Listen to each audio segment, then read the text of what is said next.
So after I told my parents that I'd become a Muslim, I remember feeling a sense of relief. I felt happy that I didn't have to hide it anymore, that I could go out to the mosque and I didn't have to make excuses as to where I was going.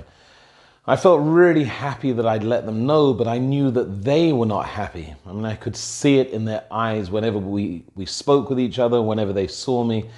There was a look of disappointment, but also a look of fear, you know? At that time, when I embraced Islam, the picture of Islam on the television, on the news, was really, really bad. All you ever used to see about Muslims was terrorism, hijacking of planes. I remember seeing people in Iran beating themselves, blood going everywhere. The images are still in my mind. I remember the picture of Islam was terrible. So of course, naturally, people fear what they don't know. And my mother and my father and my sister, they were all scared. They were all worried. What's going to happen to him? What's he going to become?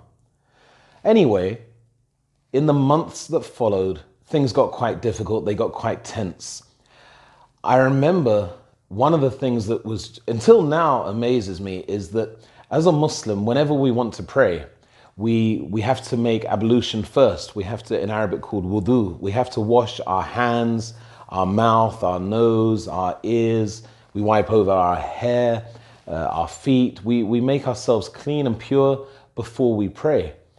And in Islam, there are 5 prayers. And the first prayer, the morning prayer, back in the UK, sometimes it would be really early. Sometimes it would be 3 in the morning, 4 in the morning.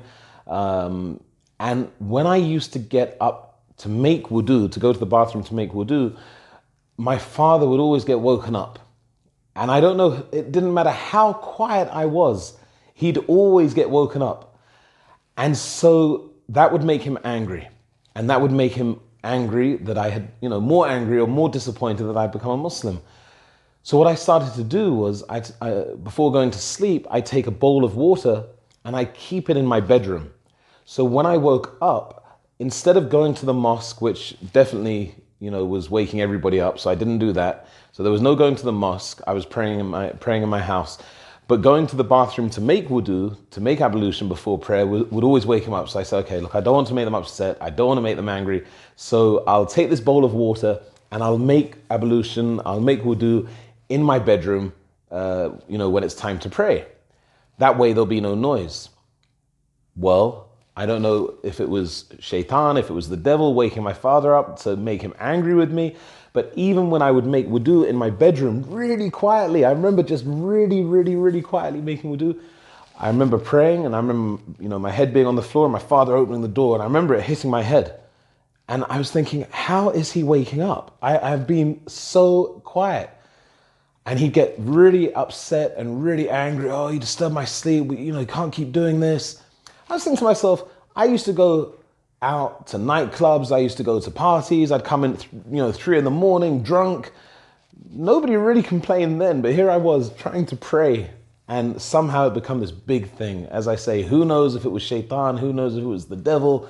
Just whispering to upset my parents more and more. So things were not easy. Things were tense. And I used to talk to an amazing man during the day who worked in a mosque in London called Regent's Park Masjid, Central Park Mosque. And this brother called Mahmoud was and is one of the most amazing people that I've ever met. And Mahmoud would talk to me and help me with Islam. He'd explain to me, you're a new Muslim, you need to take it easy, don't take on too much. And he was a great, great help. And he also started to prepare me for the possibility that my mother and father might at some point get really upset with me and ask me to leave. And, he prepared me for that. So I was reading every day, trying to learn more about my religion, and things were okay, but they were still tense at home. One night we went out for dinner. We went out to a really nice restaurant. I can't remember which restaurant it was, but I think I must have been about 18 and a half, must have been about 18 and a half years old. And they took me out for dinner, my mother, my father, and my sister. and we had a nice meal. Things were a bit tense because I'd started to grow my beard. I mean, it wasn't as long as it is now, but the relationship was probably the most difficult that it had ever been. I was always so close to my mother, my father, my sister, and the past few months things were not good. Anyway, we went out for a really nice meal, and when we finished the meal, my father said to me, "Listen, you've decided to become a Muslim, and that's fine. That's your choice. But I want you to know that this can't continue in my house." I was thinking, wait, what's going on here? And I was thinking, is this what Mahmoud was telling me might be happening? They might get so sick of me, they ask me to leave? He said to me, "Listen, you can be a Muslim, you can pray, you can do whatever you want, but not in my house." I said, "Dad, what do you mean?" He said, "You have a choice. Come home with us tonight. We'll go back to things the way they were. You can be a Muslim, but you can't pray in my house. Simple as that. Or you can choose to be a Muslim, but you're going to have to pray somewhere else. But there'll be no praying in my house. I can't take it anymore." He said, "You wake me up every morning. I'm not having it. You make the choice. Either stay or don't stay. But if you stay, you cannot pray in my home." I was shocked. I couldn't believe that we just had this lovely meal, and now my family, my mum, my dad, my sister were sitting in front of me, and this was being said to me. Like those situations where you think, wait, this can't be happening. I want it to stop. But it wouldn't stop. It was there. And I'll never forget what I said. And maybe it was because I was almost half expecting it to happen at some point. I said, "Dad, Mum, Jenny," I said, "I love you so much. But because I love you, I have to love the one that created you more. And the one that created you and the one that created me has told me that I have to pray 5 times a day. So even though I love you, I have to love the Creator more. And I can't say to you, I'm not going to pray. I can't do that. And if you say to me, that means I have to leave, then I have to leave. But I don't want to leave. Believe me, I don't want to leave." Dad said, "Then now, as far as I'm concerned, I don't have a son. I don't have a son." And they got up and they left the restaurant. Fortunately, they paid the bill, because otherwise I would have been in real trouble. But yeah, they left the restaurant and drove off and went home. And I had nothing with me. I had no money. My car was at home. I had nothing. And we were, I think the restaurant maybe was in St. John's Wood, so I wasn't too far away from Regent's Park Mosque. I didn't know what to do. I think it was about 10 p.m. I had nowhere to go. I didn't have any friends. I don't think I had a mobile phone in those days. Or maybe I had a phone. I don't remember, but all I know is I had nowhere to go and nobody to speak to. So I went to the only place that I knew would be open early in the morning, which was Regent's Park Mosque. So I walked to the mosque. I remember walking so slowly. I was very upset. And I waited outside Regent's Park Mosque until it opened at about 3 o'clock in the morning for the morning prayer. The same prayer that would make my father so upset. I waited there, I guess for about 4 or 5 hours. I waited for them to open up. I went in and I prayed, and then I stayed there. And I stayed there until 7 in the morning when Mahmoud arrived, the person that I would speak to. And I told him, I said, "Mahmoud, what we thought would happen, it happened last night." Mahmoud was amazing. Mahmoud spoke to some people, and there was a small mosque that was just opening in Edgware Road. And this mosque needed somebody to work there, to open the doors for the morning prayer and to lock it up and close it after the evening prayer. So Mahmoud spoke to the people there, and they said that I could stay there. I could, they would let me live there, and there's food there. They would let me live there as long as I opened the mosque each morning and closed it at night. So that night I got kicked out of my house. And then by the next day, I was living in a mosque in Edgware Road, and that's what I did for about 6 months. I worked less than 6 months, maybe three or 4 months. I worked in that. It was a tiny building. It was a small house, and I worked there, opening the doors and closing the doors. And I would spend my days reading, studying. They had some books in English about Islam, some books of Hadith, Bukhari, Muslim, and I would that was my life. I went from living in real luxury in Chelsea, Putney Bridge. That's where we lived before they moved to Chelsea. So I went from living in real luxury, going out for dinner, having to choose between Islam and my parents, and I chose Islam, finding myself homeless, but then getting a job in a mosque. And I used that time to study and learn more about Islam and for my faith to increase. And during that time, I would try to contact my mum. I would try to contact my dad. They wouldn't have anything to do with me.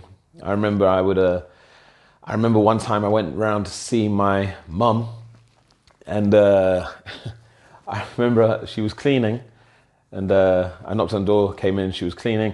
I said, "Mum, can I borrow some money to get some soap? I don't have anything." And I remember there was 1 penny on the floor. I'll never forget, there was a penny on the floor. Like 1 penny's like 1 cent, like halala in Saudi. And I remember she picked up the penny and she said, "Here, take this, that's all you're getting." So things were really, really bad for quite a while. After about 6 months of living in this mosque, with no money, no nothing, somehow I think I contacted my mum, or she contacted me. Maybe her heart became soft and she wanted to speak to me. And so she contacted me, or I contacted her. I can't remember, it was so long ago, and I don't want to say something that's not right. So somehow we got talking again, and my mum said, "Look, I'll speak to your father for you. I'll try and do what I can to bring you and your father back together again." And so that I guess is the spark that started the relationship moving again with my family. After about 6 months of living in that mosque, so I was at that point, I guess I just turned 19. I used to go to Regent's Park Mosque at the weekends and sometimes during the day. And Mahmoud came and spoke to me one day, and he said, "Look, there's a young lady. She's similar to you. She's become Muslim. She embraced Islam. She became a Muslim, and her family have rejected her. And she's been a Muslim for a few months. You've been a Muslim for about a year. She would like, she needs to get married. You need to get married. So would you like to meet each other?" I said, "Well, yeah, of course. That makes total sense. That makes total sense. Let's do that." And we did that, and we met. After a couple of years, my first son was born, and I remember looking at the sky in London, and it was grey, and it was gloomy, and it was raining, and I remember thinking, this is really, I don't feel so happy here. I don't feel so happy here. And there was good reason why I didn't feel so happy here. London was not a particularly happy place to be as a new Muslim. People were not used to seeing British Muslims, Western Muslims. I mean, today things are very different. But back then, people didn't know what you were. People really didn't understand what you were. People were not as educated maybe as they are today on what Muslims are, and they just think you're crazy. So I had a lot of problems, a lot of violence, a lot of difficult situations. I remember looking at the sky. I was in Ladbroke Grove, and I looked at the sky, grey sky, and I said, "There's got to be there's got to be something better than this. There's got to be something that would make me happier than that. I want to see blue skies.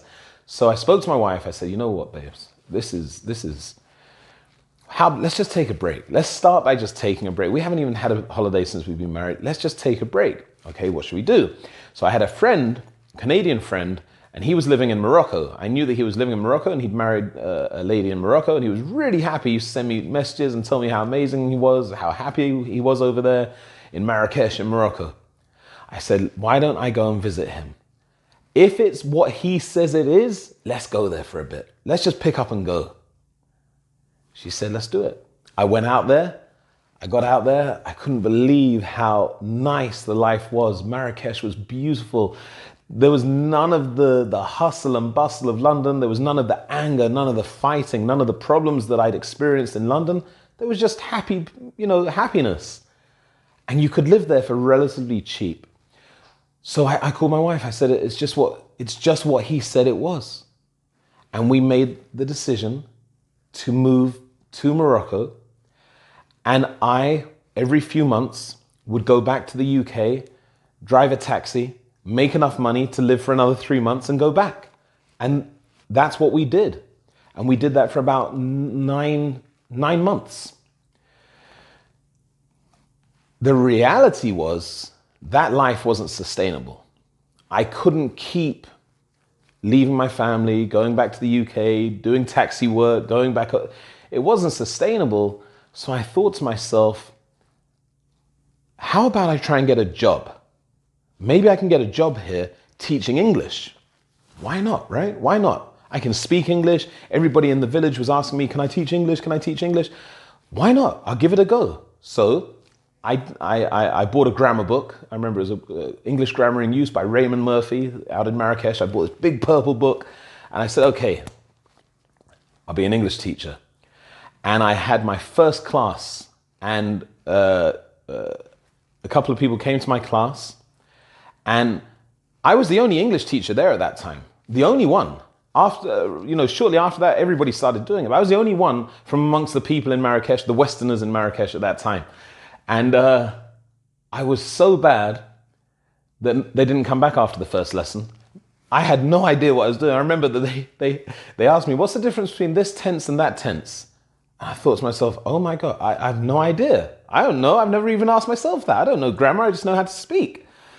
And so I said, okay, this isn't going to work. This really isn't going to work. I need to get trained. I need to get qualified. I decided then to start applying for jobs outside of Morocco. Anywhere that I could find that I thought was similar to Morocco, where I can teach English, I'll do it. So teaching English in the traditional sense just wasn't going to happen for me. I remember one day I was in an internet cafe, and somehow, maybe because we didn't have Google in those days. I think it was Ask Jeeves. Somehow, anyway, something attracted my eye to a website called TEFL.com. And TEFL.com, when I went on it, they were advertising teaching jobs in Oman, in Abu Dhabi, I remember, in Saudi Arabia. Oh, Saudi Arabia. Wow, Saudi. I went to Saudi once for Hajj, the pilgrimage. Wow, imagine teaching in Saudi. So I started looking at all the jobs. I was like, oh my God, there's nothing here that I can do. I don't know the difference between a verb and a violin. At that point, I didn't know what I was doing. I really didn't. And then I saw a job that said, Saudi Arabia, conversation teacher. Conversation teacher? You mean speaking English? Sign me up. So I applied for the job. I remember I wrote to the guy called I think it was Dr. James, and I said to him, Dr. James, let me start by telling you I don't have any of the qualifications or the experience that you're looking for. And you've probably turned off your computer and walked away. But just in case you're still looking at your computer screen, let me tell you something about me and why I think I can be good for you. And then I started rambling for 2 pages on why I thought I'd be a good conversation teacher. I sent off the application. I ran back home to my wife. I said, babe, I've applied for a job in Saudi Arabia teaching English as a conversation teacher. She said, you're crazy. Who's going to hire you? I said, no, come on. Let's pray for it. And the next day when I went back to the internet cafe, I clicked on my emails, nothing. I went back the next day, nothing. Went back the next day, nothing. And then on the fourth day, nothing. Fifth day, sixth day, seventh day, nothing. After about 20 days of checking, I gave up. I forgot about it. I said my wife was right. Until 2 months after that. 2 months after that, well, you know what? I'm going to stop there and I'll leave it for part 4. Part 4, I'll explain how I ended up in the Kingdom of Saudi Arabia. I hope you enjoyed watching this video. You might want to share it with somebody who you think it will resonate with. There are probably parts of this that I've left out. You know, I do have ADD, so I might be all over the place, but I'm trying to remember as much as I can and put it in these videos for you in the hope that it will help somebody. And so stay tuned for part 4 of this series. Assalamu alaikum. Peace.